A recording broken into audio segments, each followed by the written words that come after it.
Assalamu alaikum everyone. I'm Dr. Shabahat Ali. I am Assistant Professor of Cardiology. और आज एक हम बहुत ही इम्पोर्टेंट टॉपिक को डिस्कस करेंगे और ये शुगर के पेशेंट्स के लिए बहुत ही इम्पोर्टेंट टॉपिक होगा। इसके अंदर मैं एक कंप्लीट ओवरव्यू उनसे डिस्कस करूँगा कि कैसे आपने अपनी चीज़ों को मॉनिटर रखना है, स्पेशली अगर आपको कुछ फील हो रहा है, अगर आपने डॉक्टर के पास जाना है तो कि क्या क्या चीज़ें आपने उसे बतानी है और कैसे अपना रिकॉर्ड उसके पास लेकर जाना है। आप डाइट में कौन कौन सी चीज़ें अडॉप्ट कर सकते हैं। इसके साथ साथ एक जो 6 मंथली या एनुअली आपकी मॉनिटरिंग है कुछ चीज़ों की, वो आपने कैसे रखनी है अगर आप, ताकि आप शुगर के लिहाज से, जो डायबिटीज़ के लिहाज से कॉम्प्लिकेशंस हैं, उन्हें उनसे बचा जाए। ठीक है, तो काइंडली मेरी वीडियो को एंड तक ज़रूर देखिएगा। मेरी वीडियो को लाइक करें, इसे शेयर कीजिएगा अपने फ्रेंड्स फैमिली में, ताकि उन्हें एजुकेशन मिले।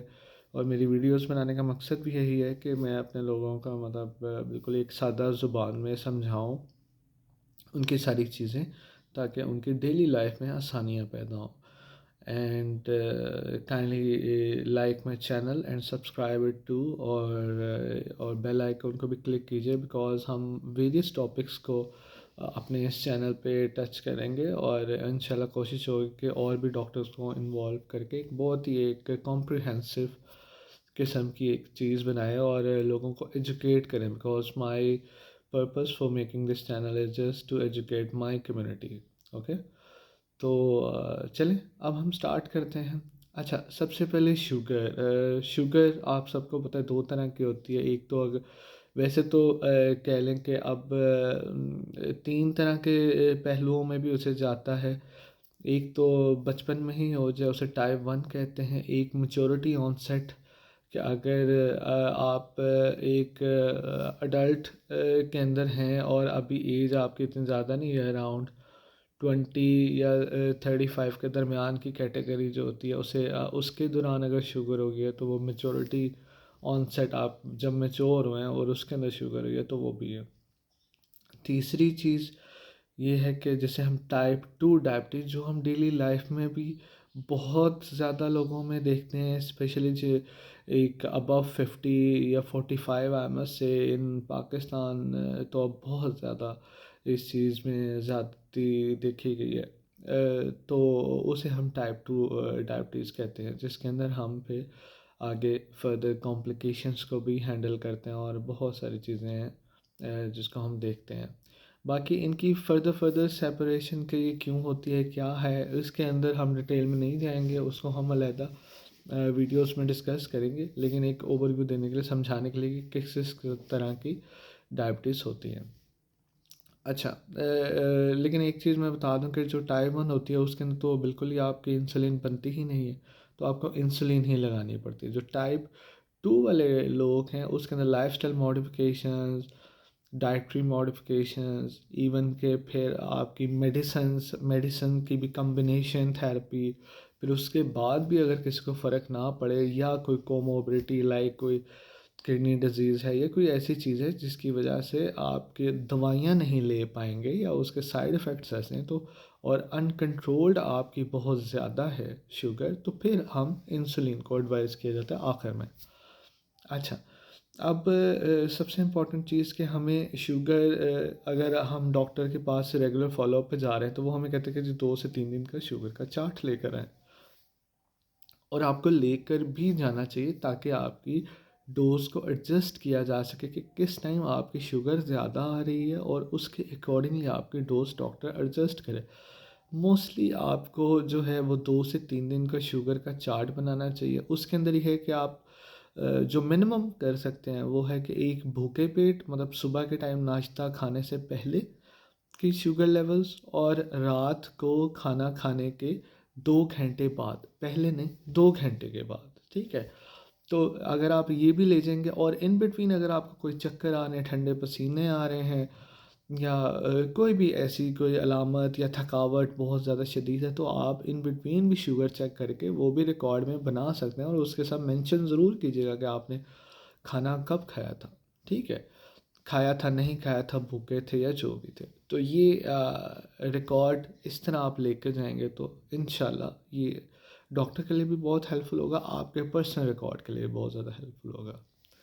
अच्छा, अब ये तो आ गई रिकॉर्ड की चीज़ें। किन चीज़ों को आपने अपने तौर पर भी चेक करते रहना है, स्पेशली जो बूढ़े मरीज़ हैं, मतलब 55 साल से ऊपर के जो लोग हैं, उसके अंदर आपने अपने एक तो पाँव वगैरह का रेगुलर चेकअप करना है। हफ्ते में 1 या 2 दफ़ा आपने पाँव के निचले हिस्से को देखना है, कोई ज़ख़म वगैरह तो नहीं हुआ, या किसी भी और अपने जिस्म के हिस्से में भी आप चेक कर सकते हैं अगर आपकी शुगर बिल्कुल ही आउट ऑफ कंट्रोल है, कि किसी भी हिस्से में कुछ ज़ख़म तो नहीं बना, थोड़ा सा भी उसे इग्नोर नहीं करना, बिकॉज़ अगर आपकी शुगर कंट्रोल में नहीं होगी तो वो ज़ख़म बढ़ जाएगा और वो फिर कॉम्प्लिकेशंस की तरफ, इन्फेक्शन, सेप्सिस और उस सारे सिनेरियो, और फिर सर्जिकल ड्रेनेज और वो सारा, कि जब तक पस निकाली नहीं जाएगी और फिर उसकी आगे फर्दर कॉम्प्लिकेशंस है। और इस सिनेरियो में आपको अपनी शुगर का बहुत ही एक अच्छा कंट्रोल रखना है, ठीक है।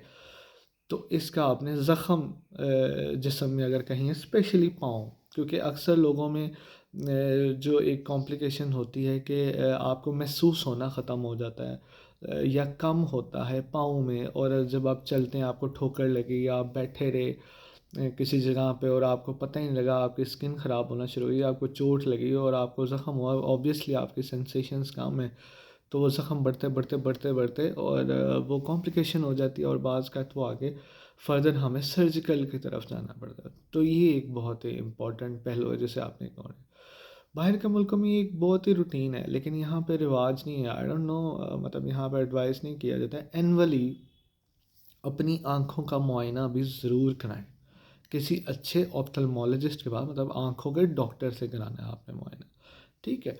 वो आपकी रेटिनल मतलब एक तो असेसमेंट भी करेगा, और बाज़ लोगों में अगर शुगर कंट्रोल में ना हो तो वो फिर अगर तो वो चेंजेस एक स्टार्टिंग में हो तो फिर तो वो आपको फ़ौरन नहीं बता देगा कि जी चेंजेस डेवलप होने हैं। अगर तो मतलब वो कॉम्प्लिकेशन की तरफ जा जाएगा, वही फिर मोतिया का होना और वो फिर लेंस की तब्दीली और वही बात आ गई कि सर्जिकल। तो आपने एक तो अपने पाँव का हर हफ्ते में मुआयना करते रहना है, और दूसरी चीज़ ये है कि आपने सालाना अपना आँखों का मुआयना भी ज़रूर कराना है।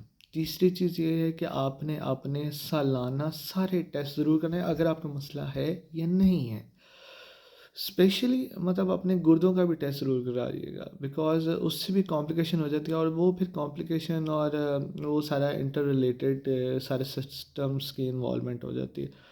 और अगर तो आपको कोई सीने में दर्द या दबाव वगैरह महसूस होता है तो वो भी आपने मतलब उसको भी मद्देनज़र रखना है। और बिकॉज़ दिल के मरीज़ों में टिपिकल किस्म की हार्ट पेन नहीं होती, तो अगर आपकी एज अबव 50 है और आपको कोई भी एटिपिकल सिम्टम्स भी हैं, मतलब टिपिकल दर्द, आपको दर्द या दबाव तो नहीं होता, लेकिन फिर भी एक ऐसी सेंसेशन है और एक बेचैनी है, तो आपको ज़रूर एक अपनी कार्डिक स्क्रीनिंग भी ज़रूर करानी चाहिए, जिसके अंदर हम आपके बेसिक ईसीजी और एकोकार्डियोग्राफी, जिसे हम आम ज़ुबान में दिल का अल्ट्रासाउंड भी कहते हैं, जिसकी कोई कॉम्प्लिकेशन नहीं है, वो हम करा के एक बहुत ही अच्छे ओवरव्यू आपके हार्ट का ले सकते हैं, ताकि टाइमली चीज़ों को देखा जाए, ठीक है।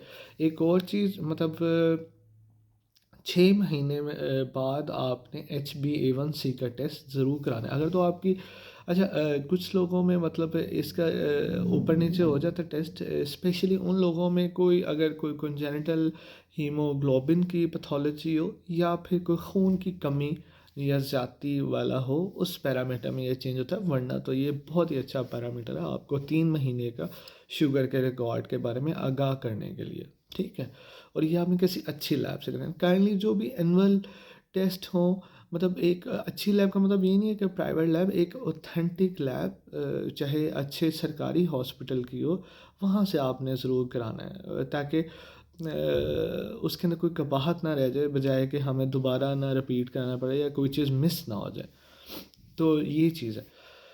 अच्छा, अब टिप्स इसके अलावा क्या आपके लिए होंगे? सबसे पहले तो है आपने अपनी ज़िंदगी में एक्सरसाइज़ का मतलब ये नहीं है कि ऑब्वियसली जिम, वो तो एक एक्सट्रीम है, ऑब्वियसली एज पैरामीटर ही ऐसा होता है जिसके अंदर हम जिम उस लिहाज से तो नहीं करते, लेकिन ब्रिस्क वॉक मतलब तेज़ चहलकदमी, कम से कम 30 मिनट 5 दिन हफ्ते के आप अगर कर सकें तो ये आपकी ना सिर्फ शुगर में मददगार होगी, अगर आपका ब्लड प्रेशर है उसके अंदर भी मददगार होगी, आपको फालिज से बचाएगी, दिल की बीमारियों से बचाएगी।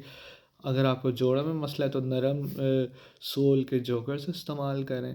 और उसके साथ साथ अगर आपका स्टेमिना कम है तो अपना 15 मिनट से स्टार्ट करें, हफ्ते में 4 दिन से, फिर उसे 15 मिनट 5 दिन के ऊपर लेके जाएं, फिर 15 मिनट, फिर 20 मिनट, अगले हफ्ते आप 5 मिनट 5 दिन लेकर जाएं। इसी तरह 5-5 मिनट बढ़ा के एटलीस्ट कम से कम 30 मिनट 5 दिन आपने ज़रूर वॉक करनी है, तेज़ चहलकदमी, ठीक है।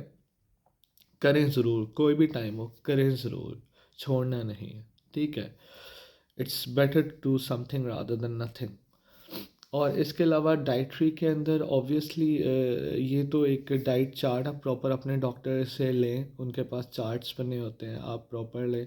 लेकिन एक मोटी मोटी बातें जो है कि फलों का बहुत ज़्यादा क्वेश्चन होता है, तो ऐसे फल जिसके अंदर रस ज़्यादा हो उससे अवॉइड किया जाए। एकदम भर के आप फ़ौरन ना खाएं, अगर खाना हो तो मतलब एक या दो स्लाइसेस, मतलब 2-3 टुकड़े आप ले सकते हैं एट अ टाइम।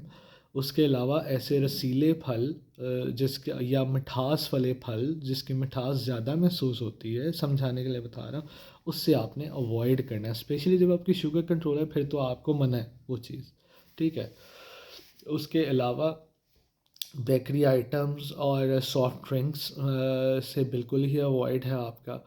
ये जो चीज़ें खाना कोशिश करें भूख रख कर खाएं और अपने आप को भरे ना। कुछ लोगों में फिर फर्दर जो है वो कब्ज़ वगैरह की शिकायत होती है, बाज़ का तो वो कुछ दवाइयों की वजह से भी हो जाता है, जो दवाइयाँ चेंज करने से भी फ़र्क आ जाता है। और वैसे भी शुगर के मरीज़ों में ये देखा गया है कि ये कब्ज़ वगैरह की बहुत शिकायत होती है, वो आप अपने डॉक्टर को बताएंगे तो वो उसके आपकी अकॉर्डिंगली अगर तो मेडिसिन ऐसी है उसे चेंज कर देगा, या फिर साथ में थोड़ा बहुत उससे वो कोई ऐसी मेडिसिन एडवाइस कर देगा जो आपके लिए हेल्पफुल होगी कब्ज़ के लिए। लेकिन आपने भर के नहीं खाना कभी भी, और कोशिश करेंगे रात को सोने से 3 घंटे पहले खा लें। अच्छा, बाज़ लोग शुगर, ये भी एक बहुत ही एक इम्पॉर्टेंट पैरामीटर, आई थॉट कि ये भी आपसे डिस्कस कर लिया जाए। बाज़ लोग कहते हैं कि जी हम इंसुलिन पर हैं और रात को हमें भूख लग जाती है, ये चक्कर आते हैं और हम उठ जाते हैं ऐसा करके, या सुबह बिल्कुल ही लो होती है, ऐसा है।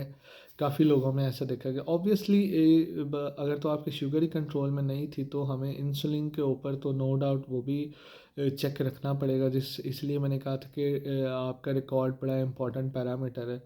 लेकिन आप हम अक्सर लोगों को एडवाइस करते हैं मिड नाइट स्नैक, ठीक है। तो आप मिड नाइट स्नैक को मतलब लेट नाइट अगर आपकी आंख खुल गई है तो आप थोड़ी सी कोई भी चीज़ अपनी घर की बनी या थोड़ा सा कुछ भी सैंडविच टाइप छोटी सी एक चीज़ है उसका इस्तेमाल आप कर सकते हैं। वो जो सुबह के टाइम आप उठते हैं और बिल्कुल ही आप थकावट या दिल घबरा रहा है, उससे उसका काफ़ी हद तक बचाव देखा गया। आई होप आपको ये सारी वीडियो बहुत अच्छी लगी होगी। प्लीज़ अपना ख्याल रखें, अपने इर्द गिर्द लोगों का ख्याल रखें। And I would say in this scenario आजकल जो मैं देख रहा हूँ, प्लीज़ एक दूसरे की रिस्पेक्ट करें, चाहे वो आपका छोटा है चाहे वो आपका बड़ा है, ठीक है। रिस्पेक्ट जब तक हमारे माशरे में नहीं होगी हम लोग आगे नहीं बढ़ सकेंगे। बिकॉज़ बाकी तो सारा निज़ाम तो चलता ही रहता है, जंगल में भी निज़ाम चल रहा है और दुनिया में भी निज़ाम चल रहा है। तो हमने ही देखना है हमने कौन सा निज़ाम फॉलो करना है। आई होप आपको मेरी ये वीडियो अच्छी लगी। काइंडली मेरे चैनल को सब्सक्राइब करें, मेरी वीडियो को लाइक करें, मेरे चैनल के बेल आइकॉन को क्लिक करें और काइंडली इस वीडियो को शेयर करें। आई होप इसका बहुत ही ज़्यादा बेनिफिशियल असर होगा उनकी डेली लाइफ में जिन्हें शुगर है यानी डायबिटीज़ है। ओके, टेक केयर, अल्लाह हाफिज़।